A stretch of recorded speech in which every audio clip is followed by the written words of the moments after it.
बाण भरे हुए कुंभकर्ण प्रभु के सामने दौड़ा, मानो काल रूपी सजीव तरकस ही आ रहा हो। तब प्रभु ने क्रोध करके तीक्ष्ण बाण लिया और उसके सिर को धड़ से अलग कर दिया। वह सिर रावण के आगे जा गिरा। उसे देखकर रावण ऐसा व्याकुल हुआ जैसे मणि के छूट जाने पर सर्प। कुंभकर्ण का प्रचंड धड़ दौड़ा, जिससे पृथ्वी धंसी जाती थी। तब प्रभु ने उसके शरीर को काटकर 2 टुकड़े कर दिए। वानर, भालू और निशाचरों को अपने नीचे दबाते हुए वे दोनों टुकड़े पृथ्वी पर ऐसे पड़े जैसे आकाश से 2 पहाड़ गिरे हों। उसका तेज प्रभु श्री रामचंद्र जी के मुख में समा गया। यह देखकर देवता और मुनि सभी ने आश्चर्य माना। देवता नगाड़े बजाते, हर्षित होते और स्तुति करते हुए बहुत से फूल बरसा रहे हैं। विनती करके सब देवता चले गए। उसी समय देवर्षि नारद आए।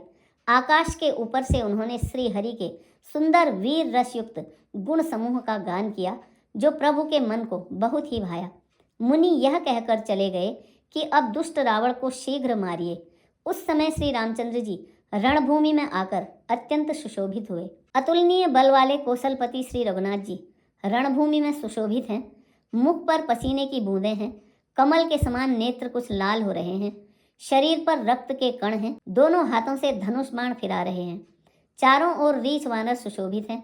तुलसीदास जी कहते हैं कि प्रभु की इस छवि का वर्णन शेष जी भी नहीं कर सकते, जिनके बहुत से अर्थात हजारों मुख हैं।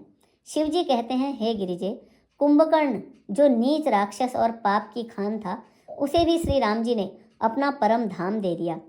अतः वे मनुष्य निश्चय ही मंद बुद्धि हैं, जो उन श्री राम जी को नहीं भजते। दिन का अंत होने पर दोनों सेनाएं लौट पड़ी। आज के युद्ध में योद्धाओं को बड़ी थकावट हुई, परंतु श्री राम जी की कृपा से वानर सेना का बल उसी प्रकार बढ़ गया जैसे घास पाकर अग्नि बहुत बढ़ जाती है। उधर राक्षस दिन रात इस प्रकार घटते जा रहे हैं, जिस प्रकार अपने ही मुख से कहने पर पुण्य घट जाते हैं।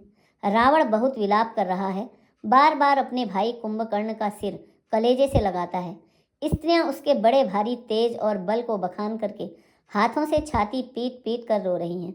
उसी समय मेघनाद आया और उसने बहुत सी कथाएं कहकर पिता को समझाया और कहा, कल मेरा पुरुषार्थ देखिएगा।